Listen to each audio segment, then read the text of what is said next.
Olá, sejam bem-vindos a mais um Urbanidades, o podcast sobre o urbano brasileiro. Eu sou o João Freitas, o seu anfitrião, e estou hoje na companhia de Luma Mundim Costa. Tudo bem, Luma? Seja muito bem-vinda. Obrigada, João. Olá, ouvintes. Tudo bem? E aí? Tudo certo. E também do Bruno Vieira Borges. Oi, Bruno, tudo bem, meu caro? Olá, João. Olá, Luma. Olá, Virgínia. Olá a todos os nossos ouvintes. Tudo bem sim, João? Estamos hoje aqui para receber a historiadora, pós-doutoranda e professora colaboradora do Instituto de Estudos Brasileiros da Universidade de São Paulo, o IEB-USP, que é a professora Virgínia Bessa. Tudo bem, Virgínia? Muito obrigado por ter aceito o nosso convite. É uma honra ter você aqui com a gente hoje. Tudo bem, João? Bom dia a todos. Bom dia, Bruno. Bom dia, Luma. Bom dia, ouvintes. É um grande prazer para mim estar aqui, poder falar um pouco da minha pesquisa e dividir isso com vocês. E estamos aqui para conversar sobre o artigo Do Palco ao Disco, música caipira e construção de identidades na cidade de São Paulo. Foi publicado pela revista Opus, saiu no finzinho de 2019. E para iniciar a nossa conversa, Virgínia, eu queria talvez dar um passo atrás, até para melhor pavimentar o nosso debate, e te perguntar como a gente caracterizaria essa música caipira. Bom, João, esse artigo ele fala especificamente da música caipira gravada, ou seja, da música caipira registrada em disco, que surge no Brasil junto com a chegada da gravação elétrica. Claro que antes do advento da gravação elétrica já existiam, né, composições que eram identificadas como caipiras ou sertanejas no disco também. Com a gravação elétrica existe um interesse maior também das companhias estrangeiras, né, de explorar o mercado brasileiro, né, e as especificidades do mercado brasileiro. E é nesse contexto, então, que a gravadora Victor e depois a Columbia chegam aqui e as duas começam a investir nisso que a gente conhece hoje como música caipira. Mas o que eu proponho nesse artigo é que essa música caipira que surge nesse período, que é final dos anos 20, a gravação elétrica começa no Brasil em 1927, essas gravadoras chegam em 28, 29, essa música caipira ela faz então uma mediação entre essa música tradicional comunitária, que era de fato produzida pelos chamados caipiras, ou seja, pelas populações rurais do interior de São Paulo, e uma música que já vinha sendo divulgada no teatro, em outros meios, né, na partitura, nas variedades, em cafés, concertos, etc. E que, quando chega no disco, encontra aí uma solução de compromisso entre essas duas sonoridades, né, entre essas representações caipiras que circulavam no meio urbano e essa música tradicional com a viola caipira, com o cantar em terças, com um certo desenho melódico muito característico, e o disco consegue fazer isso, então. No artigo, você registra uma mudança na forma como o caipira é retratado. A princípio, de uma forma mais cômica, e a construção dessa figura se dá em contraste com a figura do migrante europeu, sobretudo italiano. Um trabalho interessante que o Urban Data conseguiu fazer é de analisar, a partir das áreas temáticas, que são critérios em que a gente classifica trabalhos de pós-graduação, a gente consegue fazer uma comparação entre alguma dessas áreas temáticas, entendendo como certos temas são analisados pela academia. Um deles, que vou apresentar agora na reunião brasileira de antropologia, a gente fez uma análise sobre os trabalhos da antropologia de arte estética, classificados em arte estética, e um dos contrastes que a gente percebeu foi que, quando esses trabalhos classificados em arte estética estão relacionados com uma outra área temática, que é a de memória, a gente percebe que, pela música, pelo teatro, existe uma disputa de identidade, e essa performance artística surge como talvez uma resistência. Eu queria saber como essa construção da figura caipira no seu artigo é modificada, ou como a música caipira consegue preservar uma identidade rural dentro da cidade. Então, essa identidade, na verdade, essas representações caipiras, elas passam por uma série de transformações ao longo do tempo. As primeiras representações no teatro surgem já no final do século XIX. Em São Paulo, a gente tem uma revista de ano. A revista era um gênero que, como diz o título, né, passava em revista os principais acontecimentos do ano. Era um gênero que se chamava Revista de Ano. Então, era um espetáculo teatral em que se comentavam os fatos, os acontecimentos, os personagens, né? Como a gente tem hoje em dia aquela retrospectiva do Fantástico no final do ano. Só que isso era feito de maneira bastante satírica, né? E musicada. E né, nessa revista de 1898, que se chama O Boato, essa figura do caipira já aparece. E ela é bastante importante, porque ela vai ajudar justamente a fundar essa identidade do caipira como o portador de uma essência paulista. São Paulo, né, o estado de São Paulo estava ganhando uma importância nacional por conta da economia do café, uma certa centralidade política e econômica, claro que vai se acentuar no início do século XX, e para reforçar essa identidade era necessário, então, dizer quem era esse paulista. E o caipira começa a aparecer como essa essência, como aquilo que é autenticamente local de São Paulo. Embora essa figura do caipira fosse já identificada com o interior como um todo, mas São Paulo se apropria disso. Muitas vezes, como eu falo no artigo, contrapondo essa imagem do caipira com a do italiano. E o caipira ele vai sempre tendo esse caráter cômico. Ele não entende muito como funciona a cidade, né, como funcionam os meios de transporte, os hábitos urbanos. E essa incompreensão vai gerando situações cômicas, né? Ao mesmo tempo, ele tem uma franqueza, né, uma sinceridade, né, a maneira de encarar as coisas que positivamente valorada, né, vista como algo bom, vamos dizer assim. Isso vai passando por várias transformações, esse caráter cômico vai se acentuando ao longo do tempo, ao mesmo tempo vai se buscando também características musicais muito próprias. Então surgem, mesmo no teatro, né, surgem essas primeiras tentativas de levar a música caipira para o palco. Eu cito também um exemplo de uma peça que se chama Fado e Machixe, uma peça que foi escrita em conjunto por um autor português e um carioca, e que, portanto, fala das trocas entre Portugal e Brasil. E numa das cenas dessa peça, o estado de São Paulo, ele é convidado, todos os estados são apresentados, o estado de São Paulo é convidado a se apresentar para o público, né, para todos, e falam para ele, cante um cateretê. Então, essa ideia, né, desse gênero que é tipicamente paulista, esse gênero tipicamente caipira. E o mais curioso é que ele diz que ele tem medo de não conseguir cantar o cateretê, porque ele diz assim, desde que os italianos começaram a chegar, é que eu me confundo um pouco, né? Eu já não sei se eu consigo cantar. E aí ele começa a cantar um cateretê, mas no meio ele vai colocando uns versos de ópera em italiano. Então esse caipira que também começa a se deixar influenciar um pouco por essa cultura exterior, né? Sobretudo desses imigrantes italianos, que vão deturpando esse caráter autêntico e genuíno, vamos dizer assim, do caipira. E quando a música caipira ganha o disco, a partir de 29, com essas primeiras gravações de músicos, vamos dizer, músicos caipiras, entre aspas, legítimos, ou seja, não eram os atores que iam para o palco imitar o caipira e cantar como se fosse um caipira, né? Eram caipiras que praticavam cantos comunitários nas suas cidades de origem e que tocavam viola, que conheciam, né, o cancioneiro caipira e que começaram a se apresentar, então, no palco nos anos 10, 20 e começaram a gravar esses discos no final dos anos 20.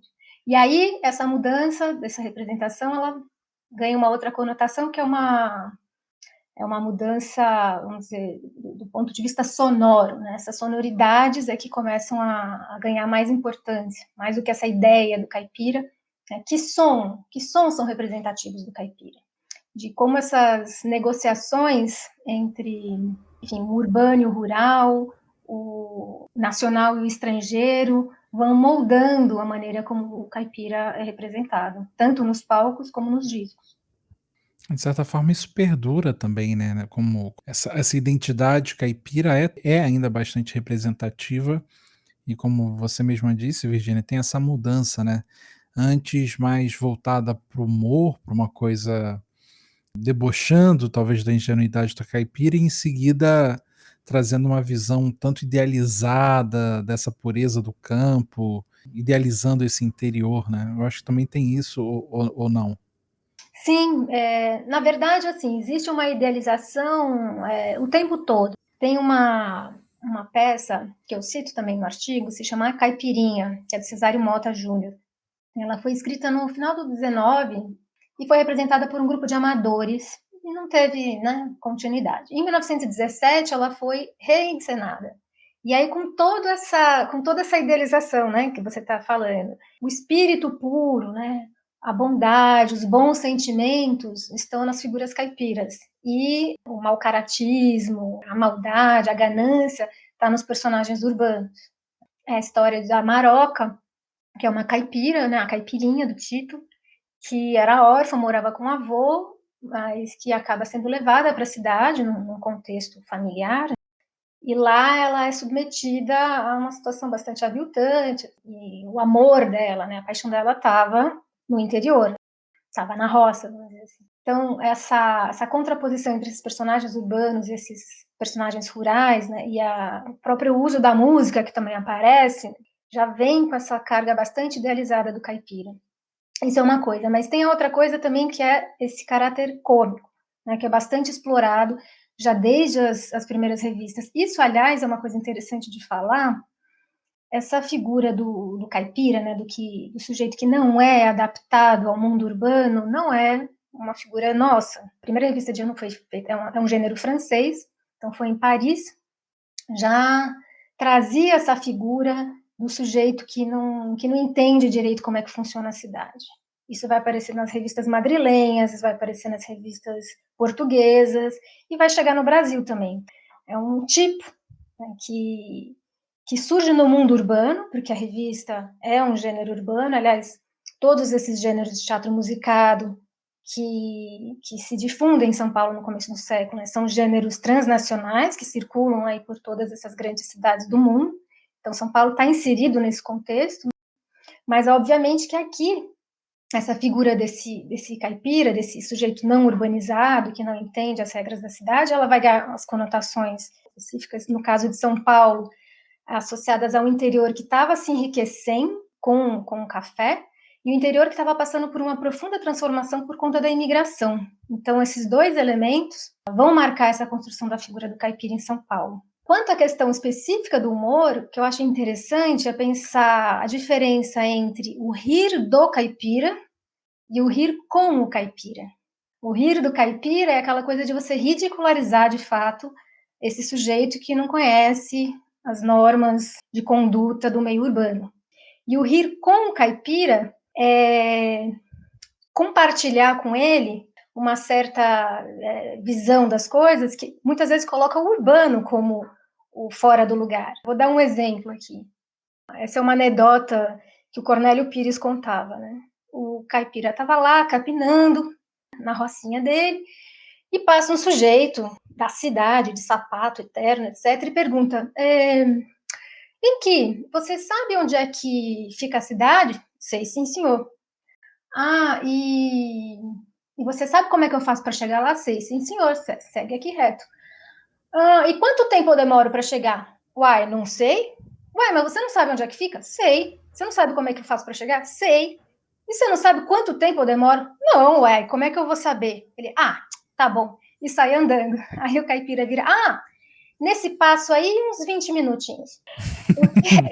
O que é curioso é isso, quer dizer, como é que o caipira vai saber quanto tempo ele demora? O caipira não sabe a velocidade em que ele anda, né? E aí o ridicularizado nessa situação é o sujeito urbano. Então, essa astúcia do caipira, né, que também é muito bem captada, né?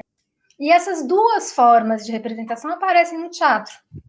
E aparecem também na música. Também existe na música caipira, mesmo nessa música caipira gravada. O rir do caipira, às vezes, né? E também o rir com o caipira. Isso é interessante de pensar como é que essas representações urbanas tratam essa figura. Aproveitando essa anedota que você acabou de mencionar, Virgínia, eu gostaria que você falasse um pouco mais sobre o Cornélio Pires, porque ele é uma figura central no seu artigo e muito importante para esse processo da música gravada, né? Sim. Bom, Cornélio Pires é uma figura interessantíssima, né? Ele é nascido no interior de São Paulo, na cidade de Tietê. Ele era um folclorista, um escritor e humorista. Ele nasceu em 1884, morreu em 1958. E ele gostava muito de escrever, ele tinha um contato muito próximo, né, com essa cultura caipira. Ele era um caipira, né, nesse sentido, de vivenciar essa cultura do interior do estado. E ele tentou, já nos anos 10, escrever, sem sucesso, algumas poesias numa linguagem, vamos dizer, culta. E publicou algumas coisas na revista O Malho, já nesse dialeto caipira que ele começou a criar, né, a imitar essa forma de falar desses caipiras do interior. Se ele não teve sucesso nas primeiras tentativas dele, com a linguagem culta, vamos dizer assim, com esses primeiros versos em dialeto caipira, que ele publicou na revista O Malho, ele teve um sucesso estrondoso. Então ele começa a investir nisso, escrever esses versos nesse dialeto, e começa também a se apresentar nos palcos. Colaborava com diversos periódicos, então, numa linguagem escrita, mas também tinha uma coisa da performance, de ir para casas de espetáculo, sobretudo na cidade de São Paulo, mas também em cidades do interior. E por volta, acho que foi no final dos anos 10, ele juntou, então, um grupo de músicos para se apresentar nesses teatros e cine-teatros da capital, com a música que ele dizia que eram os caipiras de verdade, que não eram os imitadores dos caipiras, mas eram os caipiras autênticos, vamos dizer assim. E esse grupo começa a fazer bastante sucesso, e alguns desses músicos é que vão gravar com ele, no final de 29, esses primeiros discos, que criam então essa turma caipira Cornélio Pires.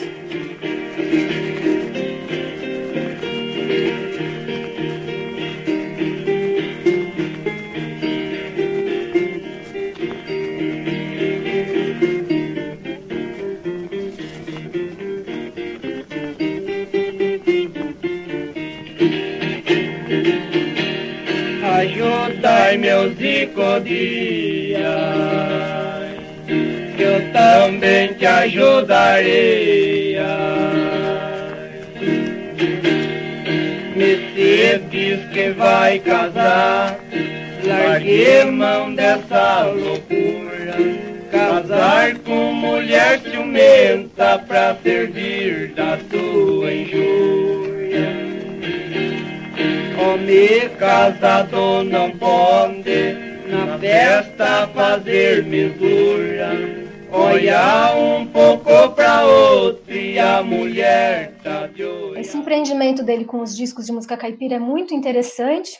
A princípio, nenhuma gravadora se interessou. Desculpa, eu não sei se eu falei que era a Victor. Na verdade, a gravadora que ele começa a gravar é a Columbia, né, que chega em São Paulo em 29, cria um estúdio em São Paulo.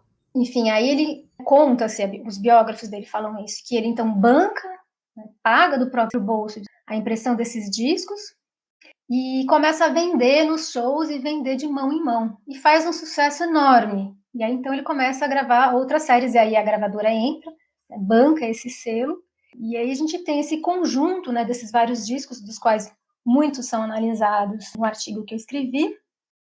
E esses discos, então, trazem essas sonoridades desses caipiras que ele já apresentava no palco, misturadas com essas representações que já vinham sendo criadas no teatro. Então, ele faz esse meio termo aí.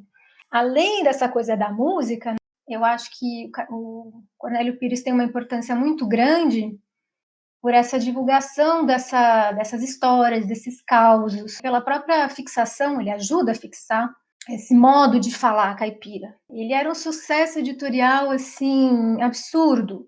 O Monteiro Lobato tinha uma certa inveja, né, nesse sentido, porque ele não conseguia vender como Cornélio Pires. Ele falava, né, que ele tinha um certo desprezo por essa figura também, pelo fato dele estar participando desse mundo do entretenimento, dessas conferências caipiras que ele fazia, etc. Mas ele conseguiu vender muitos livros. Sempre que a gente pensa na cultura brasileira, etc., a gente pensa numa cultura iletrada. Existia uma circulação de de impressos, né, e de materiais escritos, um consumo de massa, vamos dizer assim, que a gente conhece pouco. E eu acho que essa produção do Cornélio Pires é bem representativa desse tipo de consumo. E a importância dele para a música é justamente essa iniciativa que ele teve de começar a gravar esses discos. E muitos dos artistas que gravaram com ele acabaram formando essas duplas que depois vão para o rádio, continuam na indústria fonográfica e vão dar uma trajetória para essa música que a gente conhece como música caipira, que já trazia então esse elemento de conciliação entre essas representações e essas sonoridades que vinham dessa música comunitária do interior da cidade de São Paulo. Uma coisa interessante no seu artigo, Virgínia, é como você também consegue falar da música, dar exemplo do que é essa música numa mídia escrita que é o artigo científico, né? E aí você até traz as partituras para deixar ali uma marcação visual do que você está falando, mas mesmo para quem não é letrado musicalmente, como é o meu caso, a sua descrição é muito interessante também do som, né, de como aquela partitura deveria soar. E aí eu queria, se possível, que você falasse um pouco dessa metodologia sua de trabalhar com partituras, mas também trazendo outros documentos históricos para caracterizar essa música caipira e explicar um pouco desse contexto. Nossa, muito obrigada pela pergunta, João, porque esse trabalho, né, de fazer uma ponte entre os documentos, né, que veiculam uma escrita própria da música, né, que trazem pentagrama, etc., e as discussões mais ligadas às ciências humanas, né, é um trabalho muito difícil, porque, em geral, quem vai fazer análise de partitura, né, os musicólogos, vamos dizer assim, eles trabalham com a história ou com elementos da sociologia, da antropologia, quase como pano de fundo, só uma forma de contextualizar aquele documento musical. Já os historiadores, quando vão falar da música, né, eles falam muitas vezes de letra, quando se trata de canção, né, mas falam muito pouco do som, justamente porque falta vocabulário. Às vezes não acho nem que falta escuta, eles conseguem escutar, mas eles têm muita dificuldade em descrever, porque justamente falta esse léxico, né? Então, o uso da partitura e o uso de uma terminologia própria da música, vamos dizer assim, aliado com essa reflexão sobre a história, né, sobre a sociedade, não é um trabalho simples. Primeiro porque tem essa questão de quem está lendo. Será que o leitor... Fico feliz quando você diz que, apesar de não compreender, não ler partitura, você acompanhou o raciocínio, né, por meio da descrição, porque a ideia é que a descrição traga esses elementos que estão presentes ali na partitura e ilustrem isso.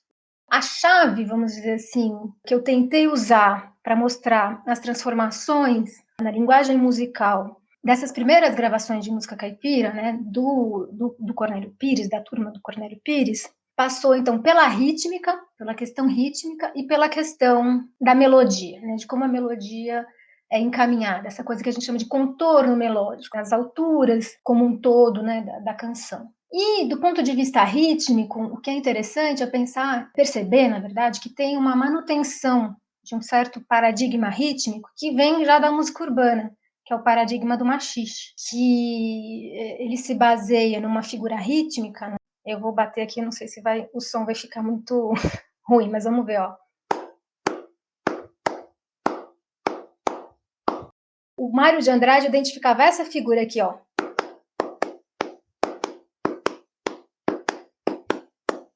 Que é uma figura sincopada, né? Ele dizia que era o brasileirinho, né? Na verdade, é uma derivação dessa figura que a gente chama de trecílio, né?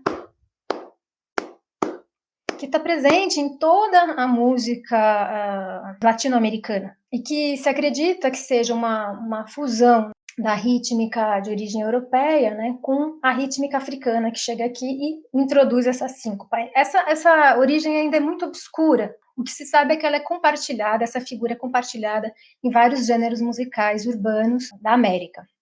E o que acontece? Esse mesmo paradigma rítmico, que é característico do machixe, depois aparecendo nos primeiros sambas, né, do chamado samba antigo, mas que está também no baião que está também no axé, que está numa série de gêneros musicais brasileiros, vai aparecer nessas primeiras gravações. Alguns clichês que também são usados no acompanhamento do maxixe vão aparecer nessas gravações, nas primeiras gravações do Cornélio Pires, o que indica uma influência dessa música urbana. Por outro lado, do ponto de vista da melodia, a gente tem pouco a pouco a introdução dessa melodia errática, que o Mário de Andrade identificava isso. Ele mostrava como o jeito de cantar dos caipiras não tinha uma direcionalidade muito clara, né? Por exemplo, eu cito um trecho daquela melodia que aparece no O de Casa, né? O de Casa é a primeira gravação que eu cito, é uma gravação, não é uma gravação do Cornélio Pires, é uma gravação do Batista Júnior, que vai justamente contrapor essas músicas italianas que estavam circulando na cidade com aquilo que ele chama de moda bonita. Moda bonita mesmo são as nossas, e começa a cantar. Maria Chiquinha, vamos pelo centro do sertão. Que a barra do teu vestido chega não. Então, essa coisa da melodia descendente, né? Lararirarirara, lararirarirara. Vai sempre por graus conjuntos, e sempre essa figura dolente, vamos dizer assim, porque quando a melodia vai descendo, né, ela vai indo de sons mais agudos para os sons mais graves, sempre por graus conjuntos, ou seja, notas muito, muito próximas umas das outras, a gente tem essa sensação, né, de uma coisa dolente, às vezes triste, etc., que caracteriza muito essa melodia, né, da música caipira. Sem falar que é nessa música também que tem um exemplo perfeito do que você havia falado, Virgínia, do rir com o caipira, né? Que ele faz a piada, ele satiriza por meio do estranhamento do ouvinte rural o que era as áreas italianas, que fala que a voz do baixo parece besouro e a do soprano um gato espremido. Então, o exemplo que você tinha dado antes de rir com o caipira, né? Rir pela lente do caipira fica clara nessa canção também. Exatamente. É uma forma de satirizar esse gosto, que era um gosto bastante difundido na cidade, por essas áreas de ópera, né? Que, enfim, se baseavam no bel canto, naquele canto impostado, etc., que não tem nada a ver com esse canto do caipira. E aí, voltando para a questão da análise musical, a ideia foi mostrar, então, como esses dois elementos vão se transformando, tanto o elemento rítmico, essa cara de maxixe vai sumindo ao longo do período, depois ela retoma de alguma outra forma, e essas características da melodia que vão aparecendo nessas gravações também, que vão marcando, que vão ajudar a caracterizar o que depois a gente vai chamar de música caipira.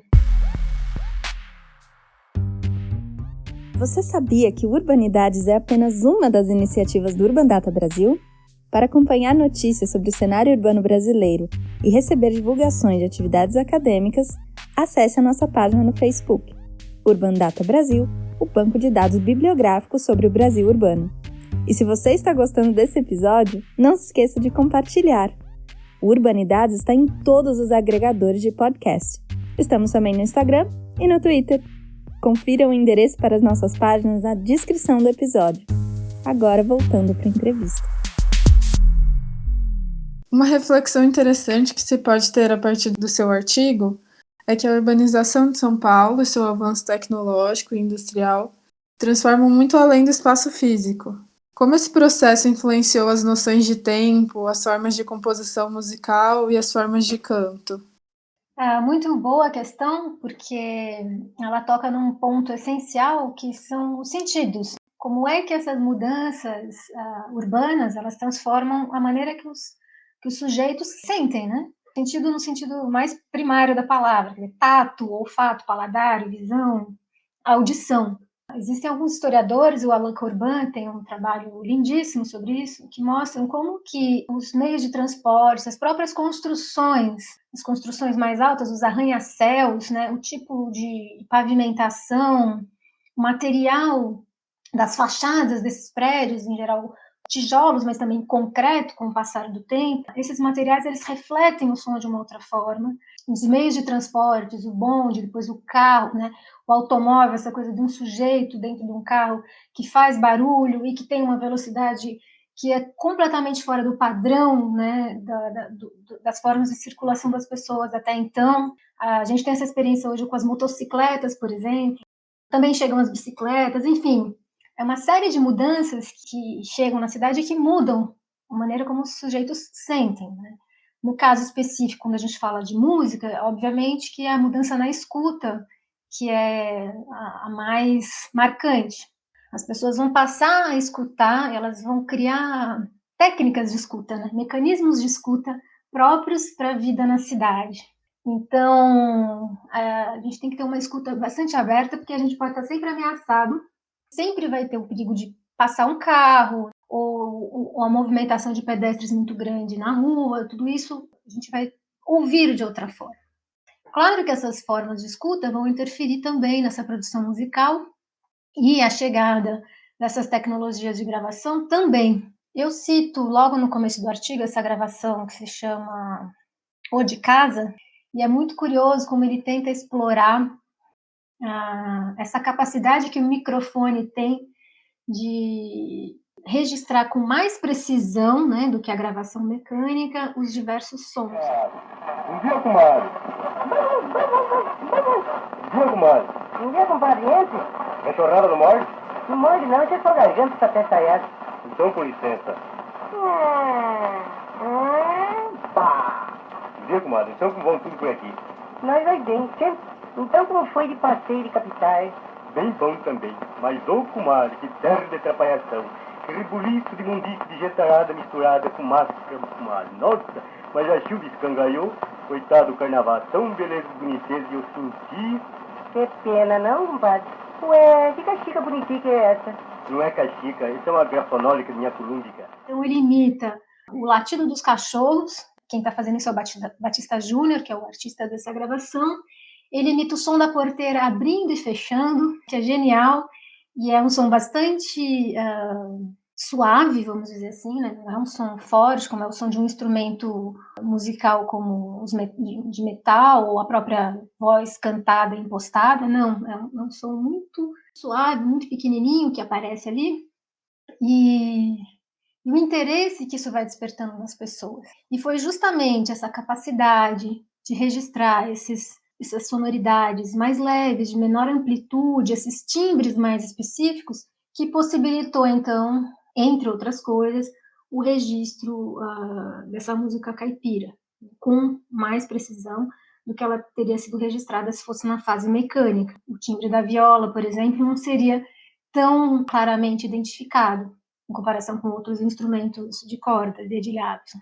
Então, de fato, a urbanização, ela traz outros aspectos, né, para além da mudança na paisagem visual da cidade, vamos dizer assim, também nessa paisagem sonora, na maneira de escutar dos indivíduos e na produção musical influenciada por essas novas tecnologias.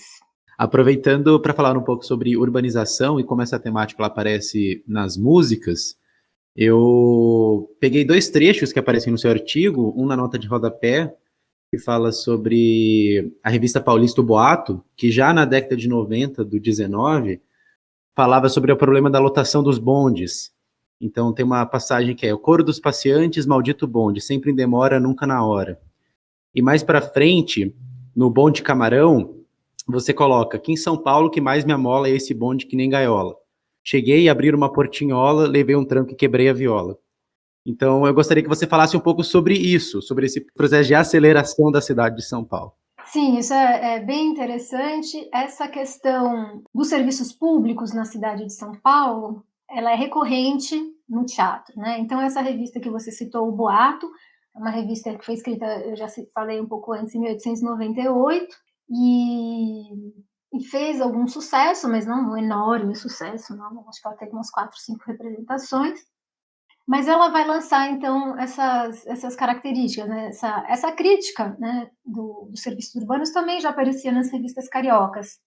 Obviamente que em São Paulo eles vão dar nome aos bois, eles vão nomear as companhias locais. Então tem a Companhia de Águas Cantareira, né? Essa coisa do abastecimento de água também vai aparecer nessas revistas, né? A dificuldade da chegada da água, então quando chega a água está suja, poeira nas ruas da cidade. Isso é uma crítica que aparece constantemente, então essa questão da limpeza urbana, e o bonde ele entra nesse sentido. Eu não sei se a questão aí é exatamente a aceleração da vida urbana, mas essa coisa dos serviços públicos mesmo. A cidade se adensa para dar conta de todas essas pessoas. Você precisa criar um sistema de distribuição de água, um sistema de limpeza das ruas, um sistema de transporte que não dá conta. O próprio automóvel é criticado em função do seu barulho, né, em função de muitas vezes atropelar os pedestres. Eles invadem o espaço urbano sem dar, enfim, a menor atenção para os pedestres que estão ali há mais tempo e que caminham numa velocidade menor. Aí sim, acho que a questão da velocidade, da aceleração da vida urbana fica bem marcado. Muitas vezes os suicídios que acontecem na cidade são comentados, então essa coisa dos viadutos, né, que começam a surgir na cidade, que muitas vezes são utilizados como locus, né, de um suicídio trágico, muitas vezes, que também é uma forma até de resistência, né, nem sempre o suicídio é em função da urbanização, na maioria das vezes não, são questões pessoais, muitas vezes que a pessoa vai lá e se atira do viaduto, mas é uma marca importante da cidade, né, dessas transformações que vão ocorrendo aí. E tudo isso aparece nessas revistas, nessas burletas, nesses gêneros do teatro musicado que surgem nesse período aí em São Paulo, no início do século XX, no final do século XIX e no início do século XX. E aí é interessante que os próprios teatros também compõem esse novo cenário urbano. A cidade de São Paulo tinha, em 1890, 2 casas que ofereciam teatro, espetáculos teatrais regularmente, né? Em 1900, esse número sobe para 3. Em 1914, a gente tem 15 casas, que podem ser teatros ou cine-teatros, que oferecem espetáculos teatrais. Ou seja, um crescimento absurdo em 14 anos. E em 28, esse número vai chegar a 26. Depois, esse número vai decaindo bastante, em função, sobretudo, da chegada do cinema sonoro, em 27, 28. E o teatro vai perdendo, então, essa centralidade na vida das pessoas. Mas ele também é objeto de crítica, de comentários, de observações no próprio teatro, né? Numa meta-referência, assim, teatro falando do teatro falando da sociabilidade nesses espaços, e que vão se espalhar por toda a cidade. A gente vai ter uma concentração um pouco maior no centro, mas já nos anos 10 e, sobretudo, depois nos anos 20, a região do Brás vai pulular ali de casas, vão surgir teatros muito importantes. O Colombo já surge na primeira década, mas depois você vai ter o Teatro Brás Politeama, vai ter o Teatro Oberdan, que são teatros muito grandes, às vezes mais de 3 mil lugares. Então, imagine uma cidade que ainda não atingiu 1 milhão de habitantes, que em 1920 tinha quase 600 mil habitantes, e tinha casas de espetáculo que davam espetáculos diariamente, de segunda a segunda, às vezes 2 por dia, nos finais de semana 3, porque tinha uma matinê mais 2 espetáculos à noite, com lotação de 3, 4 mil pessoas. É um movimento muito grande.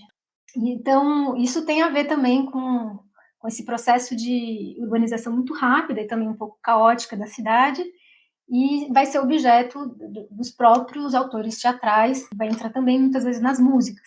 Virgínia, você poderia falar para a gente um pouco mais do cenário cultural da São Paulo daquela época e qual era o papel dos teatros? Bom, os teatros eles tinham um papel fundamental, né, na vida cultural da cidade de São Paulo, muitas vezes subestimado. A historiografia do teatro costuma dizer que o teatro brasileiro surgiu na década de 40, eles colocam como marco inicial o Vestido de Noiva, do Nelson Rodrigues, ignorando toda a produção bastante popular que existiu antes disso. E que inseriu a cidade de São Paulo, como eu já falei antes, num circuito transnacional, né? Não eram gêneros que foram criados aqui, não eram temáticas específicas daqui, mesmo essa temática do caipira, desse sujeito que estranha a modernidade urbana, não é uma temática específica nossa, isso circulava por esses gêneros, revistas, operetas, burletas, etc. A burleta, assim, é um gênero desses gêneros do teatro musicado mais específica do Brasil. Mas a opereta, a revista, a mágica, enfim, eram gêneros que figuravam, né, na vida teatral de todas as grandes cidades do mundo ocidental, aí no final do século XIX e início do século XX. E o que é curioso de pensar é como esse tipo de espetáculo teatral, fazia parte da vida cotidiana das pessoas. Como eu falei antes, os espetáculos eles eram diários, às vezes 2, às vezes 3 sessões por dia. No final dos anos 20 surgem gêneros bastante curtos, né, como o sainete, por exemplo, que em função dessa duração de 1 hora no máximo, às vezes até um pouco menos, eles podiam oferecer 3 sessões numa mesma noite, e no final de semana 2 sessões à tarde. Então tinha 5 sessões de teatro. Era como o cinema hoje, que tem várias sessões durante o mesmo dia. Então tinha uma circulação muito grande. Seria legal falar em números aqui. Eu fiz um levantamento, se a gente pegasse um final de semana, por exemplo, eu peguei aqui o dia 4 e 5 de fevereiro de 1928. Nesse final de semana existiam 6 teatros que estavam oferecendo espetáculos, né, 6 casas de espetáculo, que não eram necessariamente teatros, alguns cine-teatros e outros teatros, que ofereciam espetáculos teatrais. Se a gente multiplicar o número de sessões que esses teatros ofereceram pela lotação de cada um deles, para saber qual era o público potencial, a gente vai ver que nesse final de semana, 46.142 pessoas podem ter frequentado o teatro na cidade de São Paulo. É muita gente, é um alcance, claro, com vários espetáculos diferentes, né? Eu coloquei opereta, revista, reviete, e também gêneros declamados, né? Como é o caso da comédia. Mas é um número muito grande. Ou se a gente pega, por exemplo, uma única peça. Eu vou dar o exemplo da revista Aguenta Felipe, é uma revista carioca que fez muito sucesso em São Paulo no começo dos anos 20. Ela foi estreada em 22 e ficou mais ou menos 6 meses em cartaz, foi apresentada por várias companhias diferentes, e eu fiz um cálculo de que houve um público potencial de 310 mil pessoas, só na cidade de São Paulo, que podem ter assistido essa peça. Quer dizer, é um universo absolutamente desconhecido hoje, né? A gente desconhece esse repertório que as pessoas vinham, que elas consumiam, né, nesses teatros, mas ele é absolutamente importante e presente na vida cotidiana dos paulistanos nesse período. Virgínia, em nome de toda a equipe do Urbanidades e do Urbandata, eu gostaria muito de agradecer a sua presença, a sua disponibilidade e deixar esse espaço final para que você fale sobre seus grupos de pesquisa, sobre as suas pesquisas em andamento, sobre o LENS e sobre o que mais você quiser falar. Eu que agradeço João, Luma, Bruno, Urbanidades, por essa oportunidade. Eu faço parte, nesse momento, de 2 grupos de pesquisa. Um deles é o Entre a História e a Memória da Música, que é coordenado pelo professor José Geraldo Vince de Moraes, do Departamento de História da USP, e que trabalha muito com essa questão da memória, né, desses memorialistas e dessa construção dessa memória da música popular no Brasil, sobretudo em São Paulo. E o outro grupo do qual eu participo é o LENS, que é o Laboratório de Estudos da Música e do Som, que é sediado no Instituto de Artes da Unicamp, fazendo essa ponte, então, entre as ciências humanas e a música, né, e a musicologia. E o objetivo do LENS é pensar justamente a música e o som no seu contexto mais amplo, né, historicamente situado, socialmente situado. E um outro trabalho que eu venho desenvolvendo atualmente é uma base de dados justamente sobre esses espetáculos que eram encenados na cidade de São Paulo. Então, é uma base de dados que reúne todos os espetáculos, quer dizer, não sei se são exatamente todos, mas foram todos os que foram divulgados na imprensa, né? Então, eu utilizei a imprensa como fonte principal. Então, do dia 1º de janeiro de 1914 ao dia 31 de dezembro de 1934, que é um período chave aí no desenvolvimento do teatro em São Paulo, todos os espetáculos que foram dados em todas essas casas que eu mencionei aqui estão arrolados nessa base de dados, e aí tem links também para pessoas, para espaços, para peças, que ajudam a compreender melhor esse universo. A base de dados está hospedada no teatromusicadosp.com.br. Ainda está em construção, então nem todas as fichas, né, de pessoas ou fichas de teatros e de peças vão estar completas, mas os dados relativos aos espetáculos estão todos lá. Quem tiver curiosidade pode consultar já.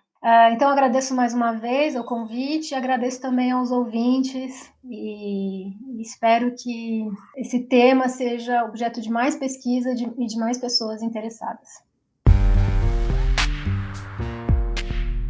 Esse episódio foi editado por Bruno Vieira Borges. Urbanidades é produzido pelo Urbandata Brasil, banco de dados bibliográficos sobre o Brasil urbano. O Urbandata está vinculado ao Centro de Estudos da Metrópole e está sediado no Departamento de Sociologia da Universidade de São Paulo.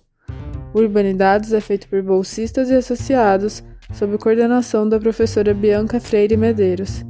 Visite a página do Urbanidades no Instagram e a página do Urbandata no Facebook.